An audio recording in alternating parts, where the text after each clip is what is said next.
All right, this is Shui with a review of the Dame 9. It's been 2 long freaking years until they actually released the next signature shoe for Damian Lillard. He was stuck with wearing 8 and an extra plate, which is kind of like a slightly remodeled upper version of the 8. So I don't know why he doesn't get enough love from it. Maybe it's because he went to Milwaukee and decided to be a second fiddle or a very bad second fiddle to a Nike superstar, and he really sucked. And I think he will continue to do so, at least in Milwaukee. He needs to be the main man who gets to hold the ball and chuck up shots. In Milwaukee, don't expect anything more from Dame. So this 9th one, I think may be his last one. Maybe they'll keep making the shoe, but I think Damian Lillard, there's nowhere to go but down the way he plays.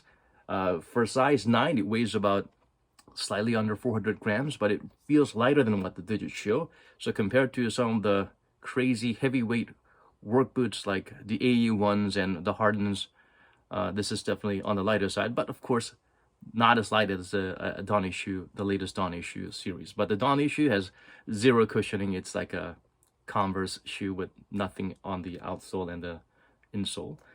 So this light strike cushioning foam feels as plush and soft, but a little bit of more responsive and not as quick sinky like the Dame 2 Bounce.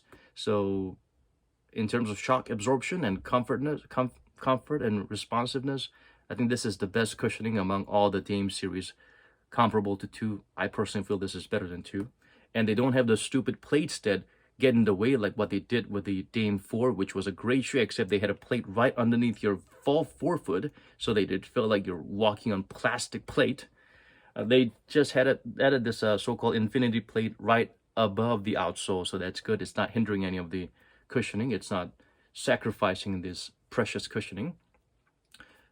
Fit, I think it fits. I feel like it fits true to size. If you're a wide footer, I think this is fairly wide footer friendly. If you have a very, very narrow foot and you want a tight fit, maybe consider going half a size down, but I wouldn't recommend that because this is a pretty snug fitting shoe. The outsole pattern is kind of like that lazy extended lightning pattern, similar to what we've seen in the Dame 7, which was a horrible traction. So this traction, thankfully, it's better than 7, but comparable, slightly less effective compared to the 8s. The 8s had a pretty good traction, which wasn't that dust sensitive, but still sort of a dust magnet. This one, they're fairly dust sensitive, so definitely upgrade from compared to the lazy herringbone that doesn't work at all from the 6 or the 7 lightning patterns or the 5 traction pattern that don't work at all. This actually is okay, very good on a clean court, dusty court, a little bit slippage, but not as bad as the 7, comparable to 8. The cushioning is incredible. Heel, you can really feel it plush, and there's a decent heel to toe offset. On the forefoot, it is lower to the ground, but at the same time, you can feel the midsole cushioning working, plush, responsive, a la Dame 2.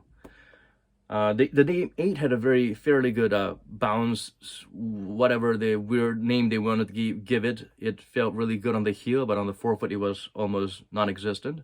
But here, you really feel that plushness, and yeah. The inner booty, this neoprene materials, it does kind of remind you of the Dame 2s and 3s.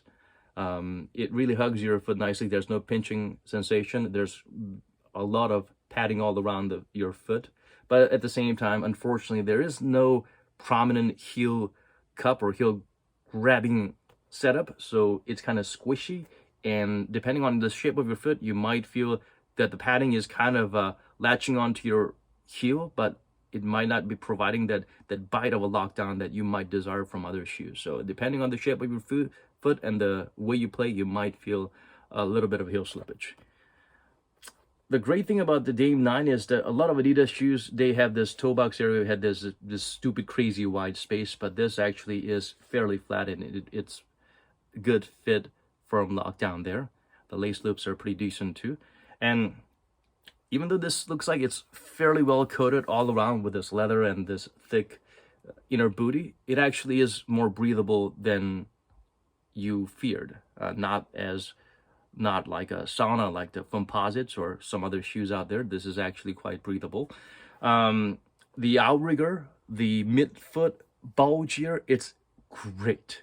in terms of providing that stability and anti-ankle rollover setup, this is really, really good. It's very Chinese shoe-like, if you know what I mean. Yeah, the insole is a EVA plain insole, but I really prefer this insole to some pathetic ortholite insoles that you get, which don't work at all. It's just spongy at the first go, but as soon as you wear it, it's basically non-existent. And also, this has a very substantial strobo board, and even without the insole, the shoe feels really plush because of the light strike that you can really feel. And with this insole, it complements the shoe even more. So ebony and ivory, perfect in perfect harmony. It's great. So I would say in terms of cushioning, this is the best Adidas shoe in recent years. The traction, unfortunately, somewhat dust sensitive, okay on clean courts. Design wise, I think this is a pretty good nod to the designs of days gone by in like the year 2000 and whatnot. Reminds me of somewhat of the T-Mac designs in the past. So yeah, unfortunately, this is a shoe meant for a very lousy player going downhill with nowhere to go. But the shoe itself, they have a nice Milwaukee Bucks home colorway. The price point is pretty low, slightly over $100, I think. I hope they release more colorways because in Korea, there's what of a logistic issue, Adidas, I don't know, but they released like basically one per size or something like that. So they just sold out immediately. What the hell are they thinking?